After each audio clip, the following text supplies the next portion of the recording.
outra convidada que a gente também adora. Mais uma vez com a gente, a nossa endocrinologista, a doutora Ana Priscila Sóguia. Bem-vinda. Tudo bem, doutora? Como você está? Sempre elegante.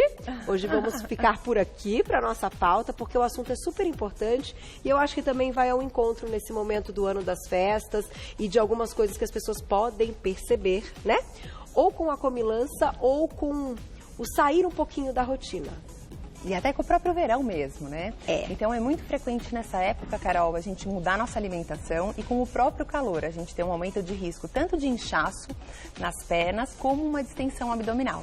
Então, né, esse aumento desse volume e que isso incomoda, porque não só pela questão estética, porque muitas vezes a gente pode ter dor, um desconforto, cólica. Então é importante a gente saber um pouco sobre isso. Tá aí, então vou fazer o seguinte, vou dar um tempo para vocês mandarem perguntinhas. O assunto de hoje, distensão abdominal. Aproveitem, manda lá no @VocêBonitaTV. A gente vai para um rápido intervalo, volta em 2 minutinhos. Tem muita coisa e tem receita bacana também. Não sai daí, 2 minutinhos, estamos de volta.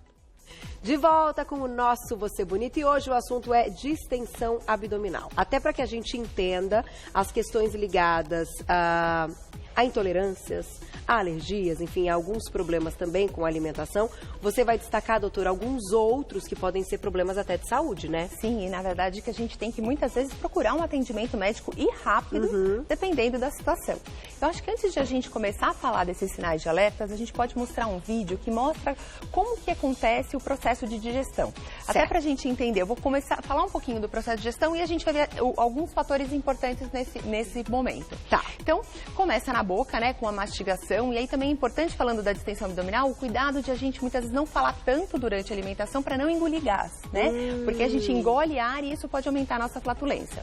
A gente vê esse alimento chegando no estômago, onde ele começa esse processo de digestão, então a importância do ácido que a gente tem no estômago. E aí, nessa região, as enzimas digestivas são importantíssimas para conseguir degradar esses alimentos, né? Então a gente tem as enzimas que são produzidas pelo pâncreas, a bile, que é para que esses alimentos sejam digeridos e possam ser absorvidos. Olha essas pequeninas partinhas, né, que são os alimentos já digeridos e vão ser absorvidos para a nossa corrente sanguínea. Legal.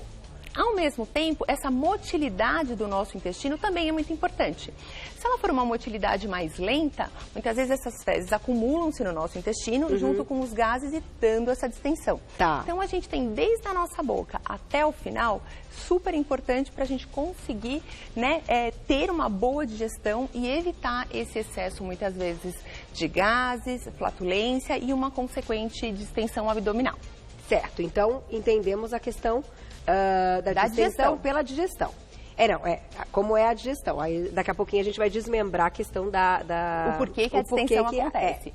Vamos então para um primeiro sinais que você colocou, porque isso é importante descartar. O que acontece, Carol? A maior parte das pessoas que têm distensão é relacionado ou a TPM, ou porque, na verdade, eu comi algum alimento que deu um pouquinho mais de fermentação e flatulência.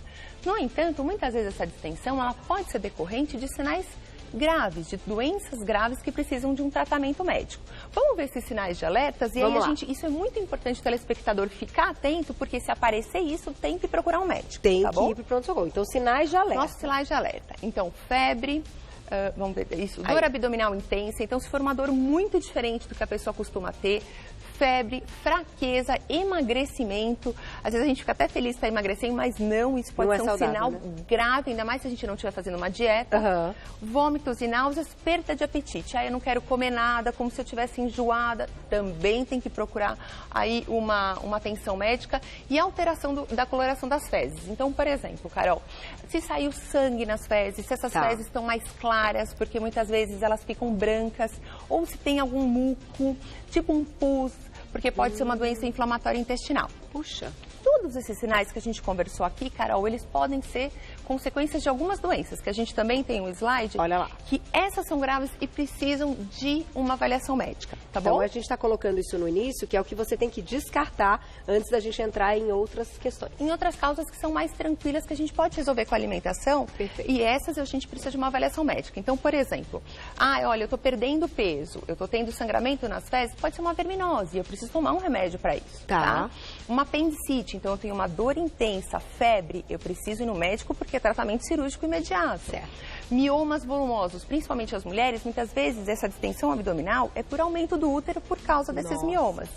e endometriose. E aí, assim, é muito frequente mulheres que vão tendo dor e não procuram o médico e pode ser uma endometriose. Tá, então esses seriam aí os problemas mais sérios ligados à distensão abdominal, que devem, né, ter, enfim, um diagnóstico mais rápido, tem que procurar o médico. Aí a gente entra em alguns que vão estar ligados ao nosso dia a dia e à questão da alimentação, que eu acho que nesse caso é o que muita gente vai se identificar. Exatamente. E vai mandar perguntinha. Olha lá, o primeiro tá aí na tela para vocês. Dá uma olhadinha. Constipação intestinal. Ai, como é desconfortável. Exatamente. Então, um dos motivos de a gente ter esse aumento do volume abdominal é porque algumas pessoas podem ter aquela motilidade para jogar, né, as fezes para fora mais lenta. Tá. E com isso, essas fezes vão se acumulando junto com gases, junto com líquidos, e a pessoa tem esse aumento de volume abdominal. E aí a gente vai agora batendo o papo de cada uma das causas e também como que a gente pode melhorar isso com a alimentação. Sem dúvida. Até porque muitas pessoas têm isso. Então, ou seja, se você me perguntar, Carol, a cada quantos dias, né, eu tenho que ir no banheiro? Isso é muito variável do ponto de vista médico, tá? Então, assim, lógico que a gente recomenda que seja uma vez por dia, tenha, né, esse hábito intestinal regular, mas tem pessoas que ficam mais do que um dia, 2, 3 dias. O que é importante? A pessoa não pode ter dor, tá? A pessoa não tem que ter essas fezes endurecidas e muitas vezes aumenta o meu risco, né, de ter uma doença hemorroidária, de ter uma fissura anal, porque fez muita força porque essas fezes estão mais endurecidas, tá bom? E ao mesmo tempo, pode ser um pouquinho mais prolongado, mas não pode ser desconfortável, não pode causar desconforto esse maior tempo para poder ter uma evacuação. E tem muita gente que acaba recorrendo aos laxantes, medicamentos, e que a gente sabe que a longo prazo o uso frequente não é legal. Até porque acostuma o seu intestino sempre ter que ficar dependente dessas medicações. Então, é lógico que algumas pessoas têm uma doença de constipação crônica, mas é muito importante que todas essas medicações sejam feitas com acompanhamento médico, né? Pode ser que em algum momento tenha que usar. Tenha que usar, perfeito, tá. Carol. Então, assim, puxa, realmente é uma pessoa que tem uma doença relacionada a isso e o médico vai prescrever. Mas nesse uso cotidiano é muito importante que a gente tente, dentro da nossa rotina, diminuir esse impacto da constipação com alimentos de maneira natural. O que a gente coloca, doutora? Vamos lá. Quanto mais hidratação, então a gente vê aqui uma água, né? E frutas que têm uma quantidade maior de líquido, como melancia, como melão. Isso é importante, a hidratação para as pessoas com constipação e fibras. Então a gente vai olhar ali no começo, né? Então a gente tem chia, a gente pode pôr linhaça, aveia, enriquecer a nossa dieta. E aí, para as pessoas com constipação, eu vou falar uma coisa que você adora, que é sinônimo da Carol, que é o exercício, né? Não tem jeito. Exatamente. O exercício modifica muito a constipação, até mais, às vezes, do que a alimentação. Ele estimula esse hábito intestinal. Então, o se mexer, vamos dizer assim, às vezes a pessoa não vai praticar uma atividade até tão intensa, mas se ela aumentar o tempo da caminhada ou fizer todos os dias, né, ali por um período, ela já consegue aumentar a chance de ter um intestino mais saudável. Esse período. Então, o exercício, hoje os estudos mostram que tem um impacto muito grande na constipação intestinal. Show! Viu? Muito bom. Tá aí, ó, gente. mais um pontinho para exercício, atividade física sempre. Vamos pro próximo, então. Além da parte da alimentação, além da constipação, gases e flatulências. Tem pessoas que têm mais que outras mesmo? Isso é predisposição? Existem duas questões. Uma questão é a alimentação e outra, pessoas que têm essa predisposição. Então, também voltando para a nossa mesa, a gente sabe que tem alimentos que têm uma maior predisposição a dar essa flatulência. Quais seriam eles, né? Então, as leguminosas, como feijão, grão de bico, lentilha, algumas folhas verdes, como brócolis, couve, repolho, alimentos com refrigerante, que eu acho que está ali, né, não vou falar, né, marcas, mas assim, bebidas gasosas, às vezes até água com gás, às vezes o paciente me pergunta, né, eu gosto de tomar água com gás com limão. Isso é saudável? Super saudável, contanto que você não tem efeitos colaterais. Entendi. Se você é uma pessoa que tem um pouco mais de flatulência, tem um pouco mais de gases, é bom evitar. Esse gás da água vai aumentar o risco de eu ter flatulência, assim como cerveja e bebidas gasosas, tá? Outras coisas que podem também aumentar a flatulência são os carboidratos, principalmente pão e batata. Eu não acho que a gente tem que tirar tudo, a gente tem que ter um equilíbrio. Mas se eu sou uma pessoa que tenho essa predisposição a ter um aumento aumento de flatulência, e isso me causa um desconforto, seja porque eu estou em um lugar público, então às vezes eu estou com dor, não posso, né? Às vezes é uma questão até social, né, que incomoda. Sem dúvida, nossa. Perfeito. Então a gente tenta minimizar a frequência desses alimentos na nossa dieta. E até num dia que você está ali acompanhado com outras pessoas, no almoço, no jantar e tal. Perfeito. Não, né, fora de casa, não pedir esse tipo de alimento para não correr algum risco. Principalmente porque você se conhece. Então, eu acho que o que é importante para o telespectador, ele entender como o corpo dele funciona. Perfeito. Então, assim, se eu tenho um maior risco, puxa, eu vou tentar diminuir esses alimentos. Perfeito. Tá? Já a gente comenta, inclusive respondendo perguntinhas, quais estratégias a gente também pode fazer para diminuir essas chances, porque a indústria farmacêutica também está atenta e já pensando nas enziminhas, né?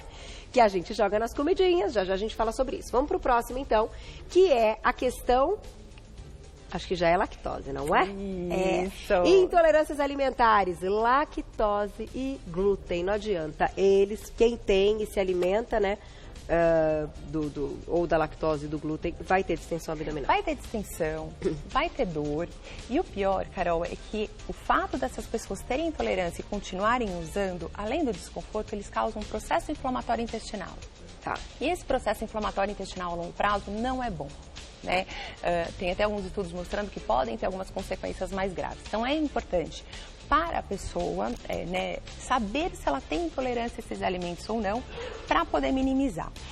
Uma dica que eu acho que é bem legal para o telespectador é que assim, muitas pessoas, quando elas são crianças ou adolescentes ou adultos jovens, não têm intolerância à lactose. Tá. Então eu tomei leite a vida inteira, doutora Ana, eu nunca tive esse problema, eu nunca tive mal-estar, eu nunca tive distensão abdominal.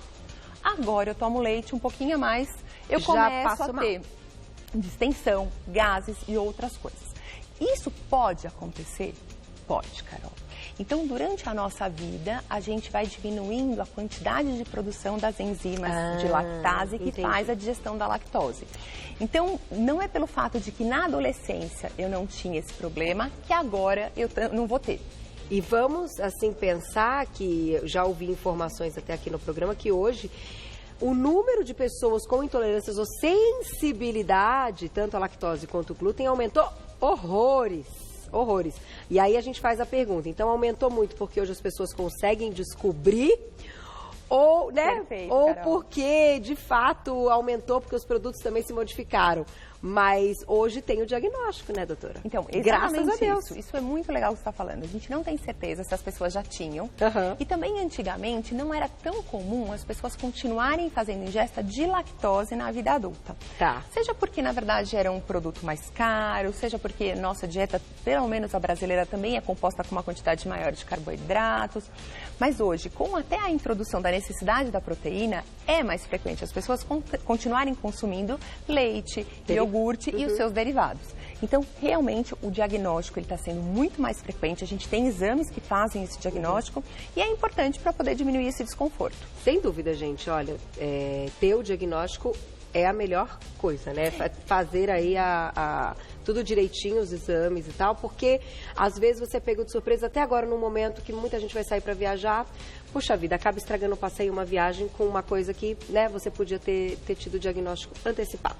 Vamos colocar a nossa última atenção aí da questão de distensão abdominal, que é como melhorar, então, a distensão abdominal. Aí vem a sua dica e daqui a pouquinho a gente vai dar uma receitinha. Eu vou falar só um minuto, Carol, que eu acho que tem duas coisas que para o telespectador também é importante em relação às causas, tá? Então, rapidinho, então, muitas mulheres têm essa distensão abdominal no período de tensão pré-menstrual. Tá. Isso é muito frequente acontecer. Aí depois a gente também bate um papo em como evitar isso, porque esses hormônios, eles podem aumentar essa retenção hídrica e essa distensão abdominal, principalmente a progesterona. Tá. E outra causa é a síndrome do intestino irritável. E essa causa eu acho que é bem importante, porque a gente muitas vezes tem ideia de que a síndrome do intestino irritável, ela causa diarreia, e não necessariamente. Então, a síndrome do intestino irritável, ela é um leque de manifestações de mal-estar do ponto de vista intestinal. Tá. Eu posso ter diarreia, eu posso ter dor e eu posso ter constipação. Puxa. E assim, é muito frequente na população, a gente tem estudos mostrando que 10% da população tem isso, principalmente mulheres na idade jovem. É muito, 1 a cada 10 mulheres podem ter isso e não perceber. Não, e a questão até, me lembro de já ter comentado, que na questão do intestino irritável entra uma parte emocional que é também um ganchinho ali, um gatilho para de repente dar algum problema. Desenvolver, exatamente, Carol, porque assim, algumas pessoas manifestam a síndrome do intestino irritável aumentando aquela motilidade, então elas vão ter um quadro de diarreia. Outras pessoas manifestam a síndrome do intestino irritável diminuindo essa velocidade, então as pessoas têm uma constipação. E é tipo um recado do sistema nervoso central. E aí a gente tem muita relação com isso, com ansiedade e depressão. Então é muito interessante, porque às vezes tratando isso, às vezes eu não tenho como mudar minha dieta, às vezes eu preciso tratar minha depressão, minha ansiedade e meu intestino melhora. Então é legal saber isso. Não, você está certa, doutora, tocar nesse assunto, porque quantas pessoas estão sendo medicadas hoje com diagnóstico de depressão, tomando um monte de remédio para depressão, para dormir, para um monte de coisa. E às vezes tem que tratar a causa que não está ali, né? Que no caso aqui a questão intestinal é importantíssima. Vou lá e já volto. Mandem perguntinhas no @vocêbonita.tv. Eu te encontro na cozinha para fazer a sua receitinha. Tem uma receita muito legal, é um shakezinho, né? De probiótico, bem bacana. Eu vou pedir para os meninos deixarem essa mesa montada, porque certamente vão chegar perguntas da questão alimentar e a gente vai continuar ilustrando. Combinado. Tá bom? Aí os meninos mostram pra gente, a gente continua falando de uns itens que estão aqui que são bem importantes também. Vamos lá. Tem perguntinha, Glaucia? Daqui a pouquinho, então, @vocêbonita.tv, continue mandando. Doutora, você quer comentar mais alguma coisa ligada à questão da distensão abdominal antes da receita? Então, o que eu acho que é legal que a gente vai pôr na receita, né? Então, assim, a hidratação, o aumento de fibras. A gente tem em torno mais ou menos de 25 a 30 gramas de fibras diariamente. Isso melhora bastante também essa constipação e esse acúmulo, né, de líquidos e gases. E a glutamina. Então, assim, a gente mostrou lá no vídeo que a nossa flora bacteriana intestinal, ela é muito importante. Ela modula, dependendo do tipo de bactéria, eu posso ter mais ou menos fermentação daqueles alimentos. Então, existe hoje no mercado muitos probióticos com alguns tipos de bactérias específicas, que são bactérias benéficas para o nosso intestino. Então, esse shake que a gente, esse smoothie que a gente vai fazer, a gente vai pôr um pouquinho de probiótico e glutamina. A glutamina, ele é um aminoácido que ele modula essa flora bacteriana intestinal beneficamente. Eu acho que a gente pode usar em academia, para massa muscular, mas para a parte intestinal ele também é muito bom. Então, a recomendação é que isso seja tomado no café da manhã. Então, ele vai conter alimentos que tenham fibra, que tenham um efeito anti-inflamatório intestinal, os probióticos e a glutamina. Então, ou seja, tudo que é para diminuir essa flatulência. E a glutamina também é bom para a imunidade, né? Ela é ótima, porque assim, por que ela é boa para a imunidade? Justamente por isso, porque a nossa flora bacteriana intestinal, ela tem uma ação no nosso peso, então dependendo do tipo de bactéria eu tenho maior ou menor risco de ganhar peso e a minha imunidade. Então, como ela modula beneficamente a flora bacteriana, ela melhora a nossa imunidade. Fechado. Adorei. Gostoso, hein, gente? Porque tem que ser gostoso também. Na tela, os ingredientes que a gente vai usar, então, para o nosso smoothie de hoje. Vamos lá. 1,5 xícaras de chá de leite de linhaça, meia xícara de chá de manga congelada, meia xícara de chá de mamão, o papaya fresco e 1 centímetro de raiz de gengibre. E, aí tem mais um pouquinho. Tá o próximo? Meia colher de sopa. Desculpa, já mudou. Eu fiquei olhando ali, smoothie probiótico, meia colher de sopa de canela, 1 colher de sopa de chia, 1 colher de sopa da glutamina em pó, que a doutora comentou há pouco, e 1/4 de colher de sopa de pó de probióticos. Eu ia te perguntar a respeito disso. Tem de várias formas no mercado. Tem aqueles que vêm nos envelopinhos. São esses? Isso, porque assim, lógico que a gente pode usar o probiótico de diversas maneiras. Então, muitas vezes a gente vai no supermercado, tem alguns iogurtes que já vêm com probióticos. Sim. Existe probiótico em cápsula, muitas vezes até prescrito por médico, numa concentração diferenciada pelo médico ou nutricionista. Ou tem alguns que tem esses lactobacilos, né, que são mais interessantes, vendidos até num potinho pequenininho. Que eu só vou pedir pra gente tomar cuidado para não pôr muito. Porque, na verdade, tem que ser a quantidade correta. Que é 1/4 da colherzinha, para, na verdade, a gente ter para uma refeição. Para uma refeição no café da manhã. Vamos lá, então. Vamos lá. Então, a gente tem aqui o leite de linhaça, que muitas vezes não é fácil encontrar ou fazer em casa. Ai, Pri, eu não tenho tempo de fazer leite de linhaça. Perfeito, não tem tempo de fazer leite de linhaça, substitui por água a receita. Até para, na verdade, muitas vezes, hoje eu não consegui deixar a linhaça para fazer o leite, para facilitar no nosso dia a dia. Entendi. Aí a gente vai para o mamão. Nossa, já fica bom isso. Doutora, enquanto você vai colocando, vamos colocar a perguntinha do público, Glaucia? Vamos. Na tela, quem escreveu pra gente? Olha lá. Obrigada, Aparecida. Um beijo pra você. A gastrectasia pode provocar estufamento e outros problemas? Qualquer alteração no nosso trato gastrointestinal, Carol, pode. Por quê? Porque eu altero a minha motilidade. E muitas vezes também, dependendo do tamanho que a gente tem do nosso intestino, o tempo que fica a gastrectasia, o alimento vai ficar parado muito tempo lá. Então, ele tem maior possibilidade de fermentar e fazer esse aumento de acúmulo de gases, tá bom? Tá. Então, a gente vai agora para a canela. Tem mais? Olha lá. Na tela, a gente vai colocar todos os ingredientes aqui. Nanda, obrigada, um beijo. Quem sofre com síndrome do intestino irritável, o que deve evitar na alimentação? Tá. Então, assim, até o que a Carol me perguntou, ela falou assim, Pri, tem a ver com depressão e ansiedade? Na verdade, a depressão e a ansiedade não são causas da síndrome do intestino irritável, elas podem piorar. E elas estão relacionadas, mas a causa geralmente é relacionada aos alimentos. Tá. E aí, qual é a dica? Aqueles alimentos fermentativos, muito carboidrato, doces. Mas o que é importante? Você identificar quais são os alimentos que te fazem mal. Porque assim, tem às vezes alguns pacientes no consultório assim, doutora, quando eu como, por exemplo, chocolate, eu passo mal. O restante eu posso tomar leite, posso comer pão, que eu não fico mal. Então tem vai que fazer depender muito. Listinha, né? Exatamente. Se conhecer, mas geralmente a gente pede para diminuir esses alimentos, né, que são mais fermentativos, que são os doces, refrigerantes. O açúcar não tem jeito, né, gente? Imagina. É muito, né? O açúcar é... A glutamina. É intenso. Aí a glutamina, a gente vai colocar nas colheres. Dá tempo de mais uma, Gláucia? Temos 2 minutos. Dá tempo? Quem escreveu pra gente, olha lá. Obrigada, Elizabeth. Beijo. Água tônica em uso frequente faz mal. Água tônica é refrigerante. Exato. São as bebidas gasosas. Então, o que eu acho que é importante? Equilíbrio. Nada em uso frequente é bom, nem sucos. Acho que só água em uso frequente é bom.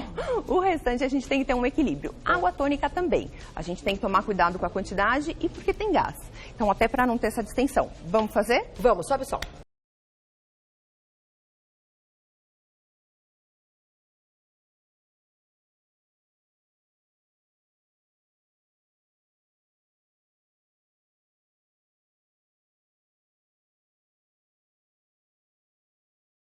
Doutor, enquanto você quer colocar no copinho, então? Vamos vou lá. Experimentar, hein, gente? Vou experimentar. Deixa eu passar já o contato da doutora, que ainda está, né? Ainda no consultório, tá bombando ainda. Tá ótimo. E depois volta também, assim que virar um ano, né? Contudo, guardem aí. Telefone para quem quiser saber mais: 5084-1280.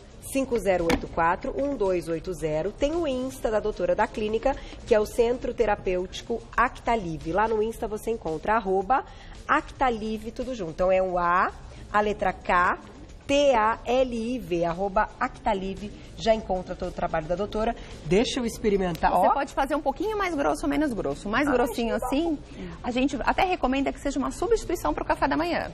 Ai, que gostoso. Que bom. Nossa, não precisa de nada, bom pra caramba. Nossa, mango... Gente, fica parecendo uma sobremesinha, né? A canela dá um super gosto e a canela também tem esse efeito benéfico na flora bacteriana intestinal, por isso que a gente põe. Adorei. Doutora, obrigada sempre. Obrigada a você, Tudo de bom, Carol. Natal. Maravilhoso, um ano Pra todos novo vocês incrível. também. Te esperamos em 2019, viu? Combinado. Obrigada sempre.